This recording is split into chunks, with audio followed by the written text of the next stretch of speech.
रामकृष्ण हरी अवधूत चिंतन श्री गुरुदेव दत्त.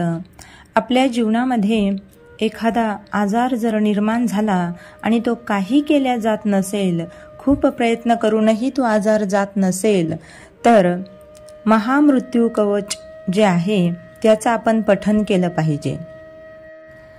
ते कवच पुढील प्रमाणे आहे.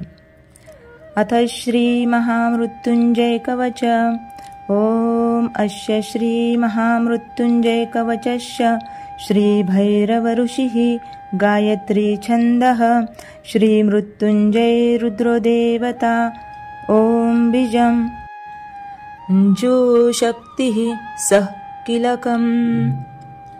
होम इति तत्वं चतुर्वर्गफल साधने वा. जो आपल्याला आजार झालेला आहे त्याचं नाव घ्यायचं आहे. अमुकस्य अमुकस्य व्याधिनाशार्थे अभिषेखे वा पाठे विनियोगः. अथ ध्यानम्.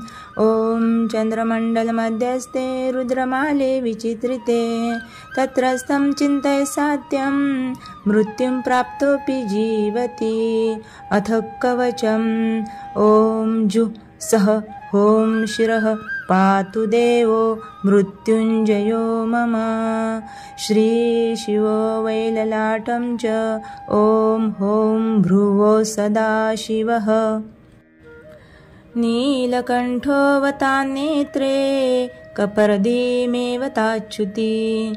त्रिलोचनोऽवता मदण्डो नासामे त्रिपुरान्तकः. मुखं पीयूषघट भृदष्टो मे कृतिकाम्बरः. हनुमे हाटकेशानो मुखं बटुकभैरवः. कन्धरां कालमथनो गलं गणप्रियोऽवतु. स्कन्धो स्कन्दपिता पातु हस्तो मे गिरुशोऽवतु. नखान्मे गिरिजानाथः पायान्दगुलिसंयुतान्. स्तनो तारापतिः पातु वक्षः पशुर्पतिर्मम. कुक्षिं कुबेरवदनः पार्श्व मे मारशासनः. शर्वः पातु तथा नाभिं शूलिपुष्टं ममावतु. शिष्णमे शङ्करः पातु गुह्यं गुह्यकवल्लभः. कटिं कालान्तकः पायान्दुरुमेन्द्रकघातकः. जागरुकोऽवता जानु जङ्घे मे कालभैरवः. गुल्फोपाया जटाधारी पादौ मृत्युञ्जयोऽवतु.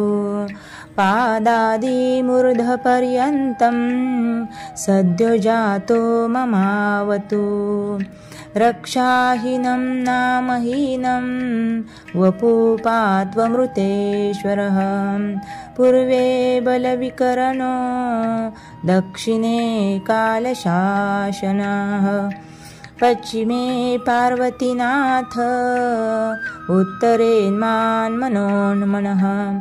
ऐशान्यामीश्वरः पाया दाग्नेयामग्निलोचनः. नैरत्यां शम्भुरव्यान्म्यां वायव्यां वायुवाहनः. ऊर्ध्वबलप्रमथनः पाताले परमेश्वरः. दशदिक्षु सदा पातु महामृत्युञ्जयस्य मां. रणे राजकुले द्विते विषमे प्राणसंशये.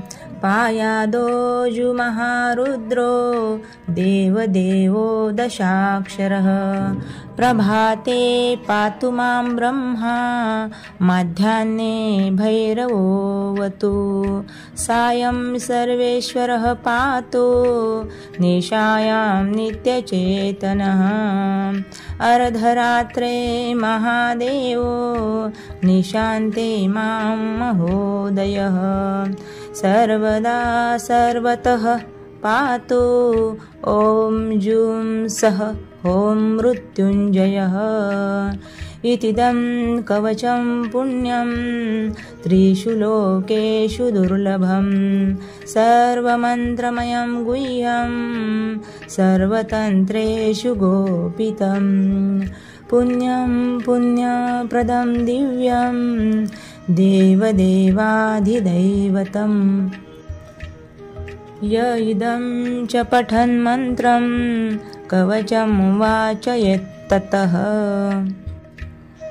तस्य हस्ते महादेवी त्र्यम्बकश्चाष्टसिद्धयः रणे धृत्वा चरेन्दुद्यं हत्वा शत्रुं जयं लभेत् जपं कृत्वा गृहे देवी सम्प्राप्स्यति सुखं पुनः महारोगे महाभये महामारीमये तथा महाभये महारोगे महामारीमये तथा महाभये महारोगे महामारीमये तथा दुर्भिक्षे शत्रुसंहारे पठेत् कवचमादरात् इति श्रीमहामृत्युञ्जयकवचं समाप्तं शुभं भवतु अवधूतचिन्तन श्रीगुरुदेव दत्त हर हर महादेव।